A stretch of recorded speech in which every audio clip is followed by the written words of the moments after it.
नमस्कार, आप देख रहे हैं आज तक। मैं हूं आपके साथ रोहित सरदाना। शाम के 5 बज चुके हैं और वक्त हो चुका है दिन की सबसे बड़ी बहस का, यानी कि दंगल का। गलवान में अपने सैनिकों की मौत का सच आखिरकार चीन ने कबूल किया है। चीनी सेना ने माना है कि उसके 5 सैनिक मारे गए, जिनमें उनका रेजिमेंटल कमांडर की फाबाओ शामिल है। वैसे तो चीन ने अब भी पूरा सच कबूल नहीं किया, क्योंकि अंतरराष्ट्रीय एजेंसीज भी ये कह रही हैं कि गलवान में चीनी सैनिकों की मौत का आंकड़ा 40 के आसपास है।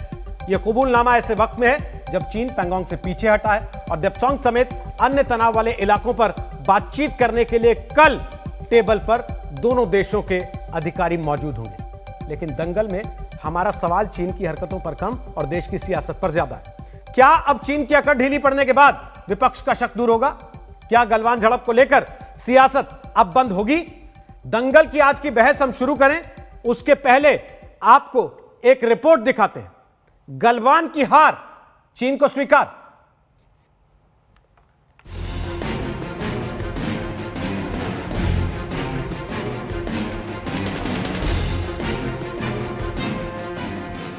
लद्दाख के पेंगोंग में चीनी सैनिकों के पीछे हटने के साथ ही चीन का वो कबूलनामा भी आ गया जिस पर 8 महीने से चीन चुप्पी साध कर बैठा था। 15 जून 2020 को गलवान की झड़प में भारत के 20 जांबाजों ने बलिदान दिया था। अब चीन ने पहली बार माना है कि गलवान घटना में उसके अपने एक अफसर समेत 4 जवानों की मौत हुई थी। चीनी सेना ने जिन 5 सैनिकों की मौत की बात स्वीकारी है, उसमें चीनी सेना का रेजिमेंटल कमांडर की फाबाओ भी है। इसके अलावा चेन होंगुन, चेन शियोंगरोंग, जियो चुआन और वांग जुआरोन की मौत गलवान में हुई थी। चीनी सेना जितना चाहे झूठ बोले, सत्य किसी से छुपा नहीं है।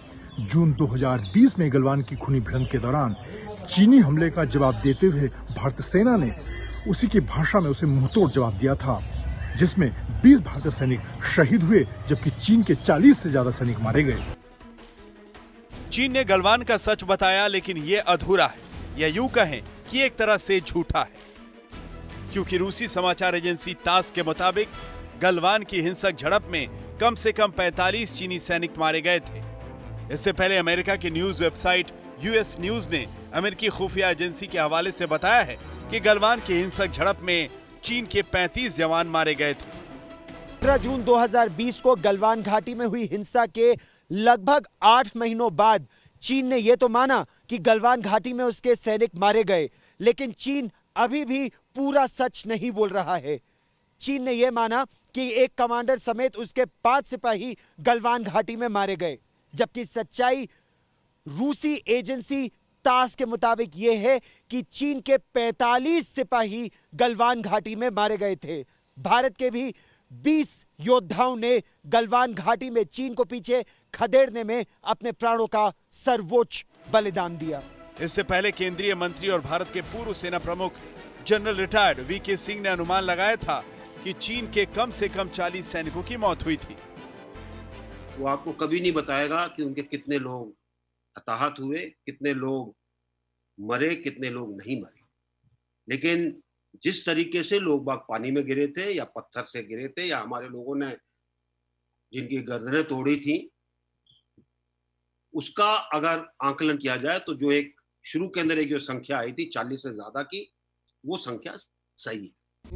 हाल ही में आज तक से बातचीत में भारतीय सेना के नॉर्दर्न कमांडर वाईके जोशी ने कहा था कि झड़प के बाद चीन अपने कम से कम 60 सैनिकों को स्ट्रेचर पर उठाकर ले गया था।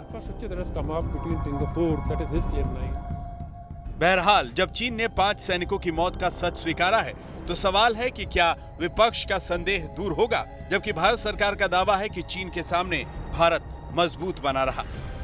चाइना के सामने नरेंद्र मोदी ने अपना सिर झुका दिया, मत्था टेक दिया। हमारी जमीन फिंगर 4 तक है। नरेंद्र मोदी ने फिंगर 3 से फिंगर 4 की जमीन, जो हिंदुस्तान की पवित्र जमीन है, वो चाइना को पकड़ा दी है।